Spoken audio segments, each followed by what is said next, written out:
अच्छा बेटा, हमारा आज का टॉपिक है विस्कोसिटी के बारे में। और आज हम विस्कोसिटी और डिटेल में स्टडी करेंगे। और उसका जो एक्सप्रेशन हमने लास्ट टाइम जो मेरे फर्स्ट या सेकंड लेक्चर के अंदर मैंने एक्सप्लेन किया था, जो विस्कोसिटी के लिए एक्सप्रेशन एक डायरेक्टली मैंने लिखा था। मैंने कहा था कि न्यूटन ने बेसिकली उस एक्सप्रेशन को ड्राइव किया था। तो उसकी कंप्लीट जो डेरिवेशन है उस टॉपिक की, उस इक्वेशन की, तो वो इंशाल्लाह आज हम स्टडी करेंगे। तो सबसे पहले हमने विस्कोसिटी पढ़ा हुआ है कि विस्कोसिटी क्या है। It is the basically frictional force among the layers of the fluid. अगर हमारे पास फ्लूइड्स की दो या तीन लेयर्स हम कंसिडर करें, उसमें जो फ्रिक्शनल फोर्स होगी उसको हम अगर फाइंड कर लें, उसके मैग्नीट्यूड को फाइंड करें, तो हमें इसका मतलब है कि उस फ्लूइड की विस्कोसिटी को फाइंड कर लेंगे। हमें विस्कोसिटी की ज़रूरत क्यों पेश आई?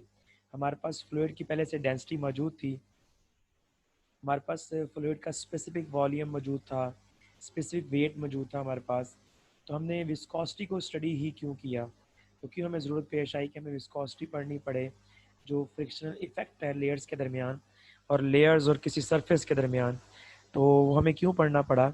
इसलिए जब हम फ्लूइड को डिफ़ाइन करते हैं, तो फ्लूइड की डेफिनेशन में बेसिकली आता है हमारे पास कि जब हम किसी भी सब्सटेंस के ऊपर फोर्स अप्लाई करते हैं, तो वो सब जो फोर्स है वो उसमें शेयर स्ट्रेन पैदा करता है, और वो फोर्स जो है वो उसे शेयर स्ट्रेस कहते हैं। तो शेयर स्ट्रेस जो है वो शेयर स्ट्रेन पैदा करता है, और अगर वो शेयर स्ट्रेस मुसलसल शेयर स्ट्रेन पैदा करे, तो सब कहते हैं कि वो सब्सटेंस अब वो फ्लूइड है। ऐसी सब्सटेंस फ्लूइड ही हो सकती है जिसमें मसल कंटिन्यूसली अगर हम शेयर स्ट्रेस अप्लाई करें तो हमें कंटिन्यूसली शेयर स्ट्रेन मिले। और जबकि हम देखते हैं तो हमारे पास तीन तरह की मैटर्स होती हैं बेसिक। एक सॉलिड है, लिक्विड है और गैस है। तो उसमें हमारे पास जो सॉलिड है, अगर हम कंटिन्यूसली शेयर स्ट्रेस अप्लाई करें तो उसकी शेप में चेंज है, मीन जो शेयर स्ट्रेन है वो कंटिन्यूसली पैदा नहीं होता, थोड़ा सा चेंज होगा उसके बाद शेप में चेंज आना बंद हो जाएगा। जबकि हम लोग लिक्विड और गैस की तरफ को ऑब्ज़र्व करें, तो हम लोग ये ऑब्ज़र्व करते हैं कि जो गैस और लिक्विड है उसमें अगर हम कॉन्टीन्यूसली शेयर स्ट्रेस अप्लाई करते हैं तो कॉन्टीन्यूसली ही शेयर स्ट्रेन पैदा होता है। तो यहाँ से फिर हम एक्सट्रैक्ट कर सकते हैं कि हमारा जो गैस और जो लिक्विड है वो फ्लूइड है, सॉलिड फ्लूइड नहीं है। तो यहाँ एक बहुत अच्छी प्रॉपर्टी हमें नज़र आती है। एक हमने पढ़ा था पहले डेंसिटी के बारे में, वो हमें हैवीनेस के बारे में बताती है किसी फ्लूइड के। अब हैवीनेस से किसी फ्लूइड के फ्लो के बारे में इंफॉर्मेशन नहीं मिलती। जब फ्लूइड फ्लो करता है तो हम डिफरेंट हमारे पास फ्लूइड्स हों, उसका फ्लो को डिस्कस किया जाए या उसको एक्सपेरिमेंटली ऑब्जर्व किया जाए, तो हम देखते हैं अगर हमारे पास एक हनी है और हनी का गिलास है और एक हमारे पास वाटर का गिलास है और दोनों को पोर करें किसी बर्तन में, तो हम देखते हैं कि जो वाटर गिलास है वो इजीली पोर हो जाएगा किसी दूसरे बर्तन में with in very short time. जबकि हनी जो है वो काफ़ी टाइम लेगा दूसरे बर्तन में जाने के लिए। तो इसका मतलब है कि कोई ना कोई फोर्स ऐसी है जिसने उस हनी को रोका हुआ है, और वो फ्रिक्शनल फोर्स है जो मोशन को डिस्टर्ब करती है, रोकती है, और उसी फ्रिक्शनल फोर्स का नाम विस्कोसिटी रखा गया। इसका मतलब viscosity give us the better results about the flow of the fluid as compare to density and the specific weight. इसलिए हम लोग मूव कर रहे हैं विस्कोसिटी की तरफ। अब इसको हम समझने के लिए हम लोग एग्जाम्पल लेंगे। हमारे पास एक इमेजिनरी एग्जाम्पल लेते हैं पहले सॉलिड ऑब्जेक्ट्स की, और फिर उसको हम रिप्लेस कर देंगे लिक्विड के साथ। तो लेट्स कंसीडर कि हमारे पास दो सॉलिड रेल्स हैं, जैसे कि हमारे ये डायग्राम में दिखाई हुई हैं। तो कंसीडर करें हमारे पास ये अपर रेल है, एक रॉड है, और एक ये लोअर रॉड है, और दोनों को हमने सेपरेट किया हुआ है सम डिस्प्लेसमेंट v के साथ। और इसके बाद ये जो हमारे पास अपर रॉड है, इसकी हमारे पास क्वालिटी ये है कि ये मूव कर सकता है यहाँ। और जो बिलो ये रॉड है जो ये फिक्स प्लेट है, यानी ये मूव नहीं कर सकता। इन दोनों के इस दरमियान में हमने, अगर आपको ये ब्लू कलर का जो नज़र आ रहा है, ये समझे कोई भी एक टुकड़ा है किसी सॉलिड मटेरियल का, तो उसको हमने प्लेस किया इस फिक्स प्लेट के ऊपर, और उसके ऊपर एक फिर हमने ये वाली मूवेबल प्लेट रख दी। इसका मतलब इसमें क्वालिटी है कि इसको हम फोर्स लगा के मूव करवा सकते हैं। और ये जो फिक्स है जिसके ऊपर हमने ये पूरा पूरा सॉलिड मटेरियल प्लेस किया हुआ है। अब होता क्या है कि हम देखना चाहते हैं कि हम अगर इस सॉलिड के ऊपर फोर्स लगाएं और कॉन्टीन्यूसली शेयर स्ट्रेस अप्लाई करें तो क्या इस पर शेयर स्ट्रेन पैदा होता है, और वो जो शेयर स्ट्रेन पैदा होगा उसको रुकावट बनने में बेसिकली पीछे रोल कौन अदा कर रहा है? तो हमने एग्जांपल ली कि हमें पास ये सॉलिड ऑब्जेक्ट है और उसके ऊपर हमने ये रेल प्लेट रखी हुई है। अब इस पर हमने फोर्स लगानी है, लेकिन फोर्स हम ऐसे लगाएंगे, हम इसको इस तरह परपेंडिकुलरली प्रेस नहीं करेंगे, क्योंकि अगर हम परपेंडिकुलरली प्रेस करते हैं डाउनवर्ड, तो इसका मतलब है ये मूव ही नहीं करेगा, ना प्लेट मूव करेगी तो ना ये नीचे हमारे पास जो सॉलिड है इसके पार्टिकल मूव करेंगे। तो ये सॉलिड ऐसा है, इसमें मतलब ये कि हार्ड नहीं है, मतलब फ्लेक्सिबल सॉलिड, इसमें फोर्स देना थोड़ा सा अपने हाथ मतलब अपनी जगह से डिस्प्लेस हो जाता है। ज़्यादातर हम इस्तेमाल करते हैं स्टील, बहुत ज़्यादा हार्ड है। इससे पहले आयरन इस्तेमाल करते हैं और उसके बाद फिर स्टील को यूज़ करके हम लोग एक्सपेरिमेंट को रिपीट करते हैं। तो अगर हम देखें परपेंडिकुलर फोर्स लगाएंगे तो इससे कोई फर्क नहीं पड़ना है, इसमें मोशन नहीं आनी। तो अगर हम लोग इस पे अलोंग द प्लेट फोर्स लगाएंगे just like this is the force P, ये प्रेशर है, और हम जानते हैं जो shear स्ट्रेस है this is also called pressure. तो हम लोग ये shear स्ट्रेस अप्लाई करेंगे अलोंग द प्लेट। इसका मतलब हम इसको इस तरह से खींच रहे हैं, जब इसको हम इस तरह खींच रहे होंगे तो इसके नीचे इसके साथ टच कर रही है, यहाँ देखिए सॉलिड की सरफेस, इसके बॉटम पे टच कर रही है सॉलिड की अबव सरफेस। इसका मतलब हमारी फोर्स जो है वो सॉलिड की सरफेस के पार्टिकल्स पे अप्लाई होगी। तो मैंने कहा कि सब फर्ज करें हमारी इतनी ज़्यादा फोर्स है कि हमारा जो मटेरियल है नीचे, जो सॉलिड मटेरियल है उसके पार्टिकल थोड़ा डिस्प्लेस कर देते हैं अपनी जगह से, या फिर हमारा जो सॉलिड मटेरियल है वो थोड़ा बहुत फ्लेक्सिबल है। तो हम क्या देखते हैं कि हमारे पास इनिशियली इस ए से लेकर बी तक ये लाइन आपको नजर आ रही होगी। इनिशियली इस बी पॉइंट पे हमारे पास पार्टिकल की इनिशियल पोजीशन लेते हैं हम लोग, यहाँ को पार्टिकल था, और जब हमने फोर्स लगाई तो ये पार्टिकल मूव करके बी प्राइम पे आ गया। अब इसने कितना डिस्प्लेसमेंट कवर किया, फर्ज करें वो डेल्टा ए है या डेल्टा अल्फा है। अच्छा, जब वो इसने यहाँ से यहाँ तक डिस्प्लेसमेंट कवर किया तो ये हॉरिजॉन्टल डिस्प्लेसमेंट था। लेकिन हम देखते हैं कि अगर हम उसको देखें with respect to the distance between two plates, तो हमारे पास ये डिस्टेंस है ए बी, जो कि बी के बराबर है, स्मॉल बी के, कैपिटल ए से लेकर कैपिटल बी तक।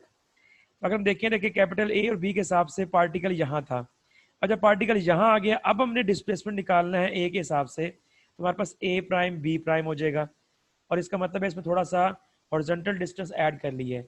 लेकिन इससे हमें एक और रिजल्ट मिलेगा कि जब ये यहाँ से यहाँ डिस्प्लेस किया, अगर हम इस डिस्प्लेसमेंट और इस वर्टिकल डिस्प्लेसमेंट के दरमियान स्पेस नजर आती है हमें, दैट इज कॉल्ड एंगल। इसका मतलब है इतने एंगल पे डिस्प्लेस कर गया, तो हम इस एंगुलर डिस्प्लेसमेंट को भी साथ साथ फाइंड कर सकते हैं, और उसको हमने डिनोट किया हुआ है डेल्टा बीटा के साथ। खैर, इसी को हमने डायग्राम को हमने यहाँ शॉर्टली एक्सप्लेन किया हुआ है। ये नीचे देखिए आपको हाफ हेड एरो नजर आ रहे होंगे, ये वो पार्टिकल्स हैं जिन पे फोर्स अप्लाई हो गई है। हमने तो रेल पे की थी, प्लेट पे की थी, लेकिन उसने आगे पार्टिकल्स अप्लाई की, तो हम इसको आगे मूव करवाएंगे, पार्टिकल बैकवर्ड मूव करेंगे, कुछ साथ मूव करेंगे, कुछ रोकेंगे, वो बैकवर्ड मूव करेंगे दोनों साइडों पे। लेकिन हमारे ही फोर्स की वजह से जो आगे मूव करेंगे हमने उसको डिस्कस करना है, और उसका जो वर्टिकल डिस्प्लेसमेंट था, नहीं ये बिलो यहाँ से लेकर यहाँ तक जो टोटल हमारे पास वेट थी बेसिकली मटेरियल की, वो बी थी, और जो पार्टिकल ने डिस्टेंस कवर किया वो यहाँ से यहाँ तक था। अब अगर विद रिस्पेक्ट टू, अगर एक पार्टिकल यहाँ पड़ा हुआ है और एक पार्टिकल ये था, तो इस पार्टिकल के हिसाब से इस पार्टिकल के डिस्प्लेसमेंट कितना चेंज आया जो यहाँ पहुँच गया है, अगर हमें इसको फाइंड करना है तो उसके लिए हमें सहारा लेना पड़ेगा बेसिकली विस्कोसिटी का।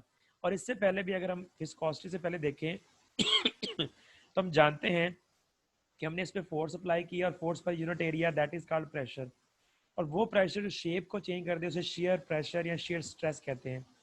तो इसका मतलब है, और शेयर स्ट्रेस को टाओ से रिप्रेजेंट किया जाता है, टाओ जो टॉर्क के लिए सिंबल भी यूज किया जाता है। तो इसका हम देखें, इसका प्रेशर की वैल्यू निकालें वहां से, टाओ इज इक्वल टू होता है प्रेशर पर यूनिट एरिया। तो इसका मतलब है अगर हम वहां से प्रेशर निकालेंगे तो what will be pressure, that is tau into area. तो sorry, tau is equal to force per unit area, और that is basically pressure, and pressure is also called force, and force is equal to tau into area. ये वो देखें P की value लिखी हुई है, that is tau into area. इसमें एक और बात बड़ी इंपॉर्टेंट है कि वो ये है कि जब पार्टिकल यहाँ से यहाँ गया उसने ये डिस्प्लेसमेंट कवर किया और हॉरिजॉन्टल सम टाइम के अंदर, तो उसकी जो वेलोसिटी थी वो फर्ज कर लेते हैं वो स्मॉल यू है, लेकिन ये small u with respect to y है। वाई का मतलब है वर्टिकल डिस्प्लेसमेंट, यानी इस पार्टिकल के हिसाब से इस पार्टिकल कितनी वेलोसिटी है वो हमने इसको यू ऑफ वाई लिखा हुआ है। यही यू जो है बेसिकली ग्रेडियंट इन वेलोसिटी भी है, यानी देखें capital u represent the velocity with respect to the y, और डिवाइडेड बाय बी जो है वो देखें वर्टिकल डिस्प्लेसमेंट है। वैसे कहते हैं ग्रेडियंट ऑफ वेलोसिटी ग्रेडियंट, यानी change in velocity with respect to displacement y, that is called gradient velocity. तो उसको हम डी यू जो है और डी वाई जो है कैपिटल यू और कैपिटल बी भी लिख सकते हैं, क्योंकि यू जो है वो वेलोसिटी है हर पॉइंट पे उसकी, और टोटल वेलोसिटी निकाले तो यू हो जाएगी कैपिटल, और वाई जो है डिस्प्लेसमेंट है, देखिए दोनों प्लेट के दरमियान वर्टिकल डिस्प्लेसमेंट, तो विद रिस्पेक्ट टू वाई जो है ये जो वाई हम टोटल डिस्प्लेसमेंट तो बी आ जाएगा। तो we can say that this velocity gradient is equal to U over B. हम आगे इस्तेमाल करेंगे इसको, तो इसलिए हमने इसको डिस्कस किया यहाँ। अगर हम आगे मूव करें, हमने रिप्लेस करना है, अब हमने असल में तो डिस्कस करना है फ्लूइड हमारा लिक्विड हो सकता है या गैस हो सकती है। हमने यूज किया था ऊपर सॉलिड, अब सॉलिड को रिप्लेस कर देते हैं अगर किसी लिक्विड से। तो फर्ज करें हमने अभी ये लिक्विड ले लिया है, लाइक हमारे पास ऑयल है या वाटर है, हमने इसको इस एरिया में फिल कर दिया है और नीचे प्लेट फिक्स है और अपर प्लेट मूव कर सकती है। जैसे हम अब यहाँ फोर्स लगाएंगे अपर प्लेट पे इन दिस डायरेक्शन, तो यहाँ जो मॉलिक्यूल्स होंगे जो सरफेस से टच कर रहे हैं प्लेट की बॉटम सरफेस से, वो साथ साथ इसके मूव करेंगे। लेकिन अब जानते हैं कि यहाँ वाले मॉलिक्यूल्स ज़्यादा डिस्टर्ब हो रहे हैं क्योंकि बिल्कुल कॉन्टैक्ट पॉइंट उसका डायरेक्टली वो कॉन्टैक्ट में है। लेकिन ये जो नीचे वाले जितने जितने दिखे जरा गौर करें, एरो छोटे लगाए हुए हैं डायग्राम में, इसका मतलब इस पार्टिकल की वेलोसिटी भी यू है, इसकी भी यू है, इनकी भी यू है, इनकी भी यू है with respect to vertical displacement. हम देखते हैं कि with respect to vertical displacement velocity decrease हो रही है मॉलिक्यूल्स की जो नीचे आते हैं। क्यों? हम जानते हैं इन पे तो डायरेक्टली फोर्स अप्लाई हो रही है, इन्होंने फिर आगे अप्लाई करनी है, और इसमें जो फोर्स अप्लाई हो रही है और आगे जो ये अप्लाई करेगा वो कम हो जाएगी, मजीद ये आगे करेगा कम हो जाएगी। तो वर्टिकल डिस्प्लेसमेंट के लिहाज से वेलोसिटी हम फाइंड करें तो इस मालिक्यूल की यहाँ जो मालिक्यूल उसको कुछ और आएगी, और जो यहाँ जो मालिक्यूल है उसकी कुछ और आएगी। तो इसका मतलब है यहाँ जो ज्यादा होगी वेलोसिटी उसकी और यहाँ क्या होगी, कम होगी। इसलिए हम with respect to Y respect to B हम लोग बेसिकली वेलोसिटी फाइंड कर रहे थे पीछे हमने टॉपिक में, यानी इससे प्रीवियस पेज के अंदर उसका एक्सप्रेशन पढ़ा है। अच्छा, अब इसी डायग्राम को थोड़ा सा डिटेल पढ़ने के लिए हमने दोबारा, जैसे हमने ऊपर डायग्राम में देखा था कितना डिस्प्लेसमेंट कवर किया डेल्टा अल्फा, और जो एंगुलर डिस्प्लेसमेंट कवर किया वो डेल्टा बीटा है। तो ये इसका मतलब है बी से बी प्राइम तक जाने के लिए। तो अगर इसकी इससे हम वो निकालें क्या नाम है शेयर स्ट्रेस फाइंड करें, तो उसको कैसे फाइंड कर सकते हैं? उससे पहले इस एक्सप्रेशन को फाइंड करते हैं हम टैन की मदद से। लेकिन उससे पहले एक वर्ड यूज़ किया हुआ है जो हमारे पास स्लिप कंडीशन जो होती है, नो स्लिप कंडीशन। तो here will be term that will be no, ये लिखा हुआ है नो स्लिप कंडीशन। तो इसका मतलब है कि अगर हम हमारे पास अब देखें जो बॉटम पे के पार्टिकल है यहाँ, इन पे गौर किया जाए और ऊपर हमारे पास पार्टिकल पे गौर किया जाए, तो इन पार्टिकल की जो कि जिन पे डायरेक्टली फोर्स अप्लाई नहीं हो रही, ये नो स्लिप कंडीशन में आते हैं, ये स्लिप नहीं करेंगे क्योंकि इन पे डायरेक्टली फोर्स अप्लाई नहीं हो रही। इसका मतलब यहाँ फ्रिक्शनल फोर्स कम है और यहाँ फ्रिक्शनल फोर्स जो हमारी डायरेक्ट फोर्स है वो ज़्यादा है। तो खैर इसके बाद हमने फाइंड करनी है, बेसिकली हमने मूव करना है शेयर स्ट्रेस की तरफ। तो उसमें सबसे पहले हमने फाइंड करना है टैन डेल्टा बीटा, क्योंकि हमारे पास देखें एक हमारे पास ये वर्टिकल डिस्प्लेसमेंट है और एक हमारे पास ये हॉरिजॉन्टल डिस्प्लेसमेंट हमें जो नज़र आ रहा है। लेकिन अगर हम देखें ये एंगल है, यहाँ देखें इसके दरमियान में ये एंगल है यहाँ, तो एंगल के बिल्कुल सामने परपेंडिकुलर होता है और एंगल के साथ जो है वो बेस होता है। तो अगर हम देखें टैन डेल्टा बीटा, हमने टैन थीटा फाइंड करने हैं, let's suppose this is theta और डेल्टा बीटा एक ही चीज़ है। तो अगर हमारे पास एंगल बहुत छोटा हो तो हम कहते हैं कि उसका टैन रेशियो लेने के बावजूद भी एंगल में फर्क नहीं पड़ता, अप्रोक्सीमेटली एंगल की वैल्यू आ जाती है।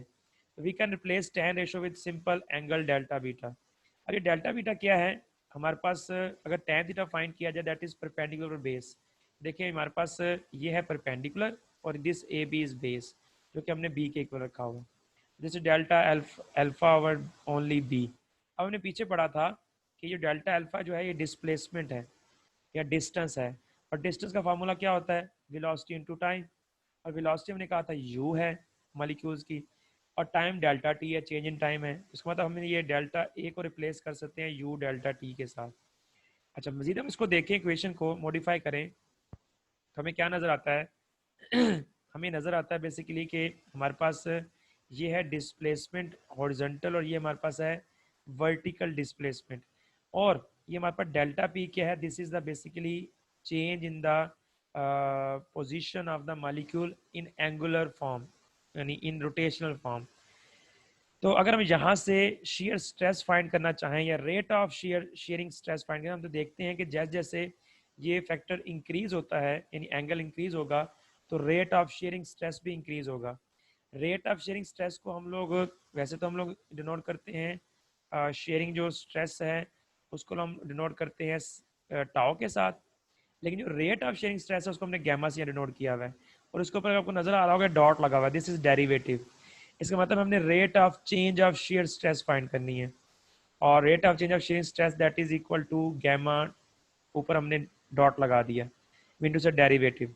तो इसमें हम देखें कि स्मॉलर वैल्यू इंस्टेंटेनियस वैल्यू की बात करें तो लिमिट अप्लाई की जाती है और डेल्टा बीटा और डेल्टा टी, तो this is the change in the angular displacement with respect to the time, that is rate of shearing stress. और हम जानते हैं कि ये जो रेट ऑफ शेयरिंग स्ट्रेस है ये बराबर है u ओवर b के, क्योंकि हम देखें अगर इसमें तो हमारे पास ये डेल्टा बीटा की वैल्यू है u डेल्टा टी, और देखें अगर डेल्टा बीटा की वैल्यू पुट की जाए इसके अंदर तो u डेल्टा टी यहाँ अगर पुट करेंगे आप तो डेल्टा टी से डेल्टा टी कैंसिल हो जाएगा, और u और नीचे हमारे पास यहाँ b है और ये b वैसे रह जाएगा यहाँ, तो हमारे पास आंसर आएगा गैमा यानी rate of shearing stress equal to U और बी। और यू को हमने प्रीवियस पेज में पढ़ा था कि दिस इज डी यू, और बी को हमने पढ़ा था दिस इज डी वाई, क्योंकि ये तो हमने कॉन्स्टेंट लिया है ना, वैल्यू मैक्सिमम ली है, ये भी मैक्सिमम ली है, लेकिन लाजमी तो नहीं है मैक्सिमम हो, हम तो अपर सरफेस के मालिक्यूल की बात कर रहे थे। अगर उसके नीचे दरमियान में मालिक्यूल को आए तो उसके लिए फिर क्या करेंगे, उसके लिए फिर हम ग्रेडियंट का वर्ड यूज करेंगे और हम लिखेंगे change in the velocity of the particle with respect to displacement Y. और जो हमने डायग्राम में ऊपर देखा भी था कि डिफरेंट देखिए हमारे पास डिफरेंट वाई के अंदर ये वाई है हमारे पास, ये वाई का मतलब इंक्रीज हो रहा है करते करते करते यहाँ तक वाई वाई बी के इक्वल हो जाएगा। यहाँ हम देख भी रहे हैं कि वाई देखें ये हमें एरो से प्रेजेंट कर रहे हैं कि वेलोसिटी डिफरेंट है डिफरेंट वाई के ऊपर, तो यहाँ से फिर हमें ग्रेडियंट की वैल्यू मिल जाएगी at every point in the fluid. अच्छा, अब इसमें गौर किया जाए तो हम जानते हैं कि when we increase the shearing stress, जो हमने प्रेशर ऊपर अप्लाई किया था force per unit area, force जो हमने अप्लाई की थी प्रेशर, तो अगर हम उसको इंक्रीज करते हैं then the shearing stress would increase. इसका मतलब है इसके साथ हमें डायरेक्ट रिलेशन मिलता है, shearing stress is directly proportional to the rate of change of shearing stress strain, sorry shearing strain. तो shearing stress is directly proportional to the shearing strain, all these are sorry basically shearing strain. तो हमारे पास यहाँ से हमें इसके मुताबिक देखा जाए तो हमारे पास ये जो शेयरिंग स्ट्रेन है ये that is equal to D over D Y, so we can put the d over dy, that is sharing stress is directly proportional to d over dy। अब मैंने जो आपको पहले एक फार्मूला लिखवाया हुआ है विस्कोसिटी का, उसमें आपको याद होगा मैंने लिखवाया था f is directly proportional to the a v over x, और फिर प्रोपोर्शनलिटी साइन खत्म करें तो हमारे पास ईटा यूज हुआ था, और जो हमने ईटा यूज करते हैं विस्कोसिटी के लिए, कोफिशिएंट ऑफ विस्कोसिटी कहते हैं, यहाँ हम लोग म्यू यूज करते हैं। अच्छा, उसमें हमने फार्मूला यूज पढ़ा था ए वी ओवर एक्स, और अगर हमारे पास और F is equal to eta A V over X, अगर मैं इसको रीअरेंज करूं तो एफ ओवर ए लिख दूं, तो एफ ओवर ए यानी ऊपर न्यूमिनेटर में है तो नीचे जाके डिवाइड कर दूं लेफ्ट साइड पे जाके, तो जरा गौर करें तो वो एफ ओवर ए शेयरिंग स्ट्रेस बन जाएगा, तो वही शेयरिंग स्ट्रेस ये टाउ है जो यहाँ लिखा हुआ है, सेम फार्मूला है जो हम पहले पढ़ चुके हैं।